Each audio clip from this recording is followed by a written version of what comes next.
আস্তে আস্তে হালকা হালকা পারে দাও, হালকা হালকা। ডরাইও না কোনো সময়, বুঝছো? ওই যে গাড়ি এতেছে ওইটা দিকে ডরেন কিন্তু না। ছাড় দাও, ছাড় দাও। পরা সাইড দেও।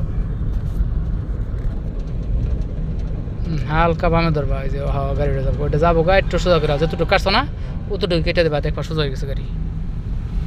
মানে বামে যতটুকু কাটবা, ডানে অতটুকু কাটবা সোজা হইলে। মানে একটু চাপ দিছো, গাড়ি ওভারটেক করতেছ, ঠিক আছে। হ্যাঁ, আল্লাহ ভরসা, শিকার হেলতে তোমার জন্য সুখবর। সবস তো মধুপুর বেরোলাম, আসলে গেলাম চা খেয়ে গিয়া মধুপুরতে। আসলে মধুপুর চা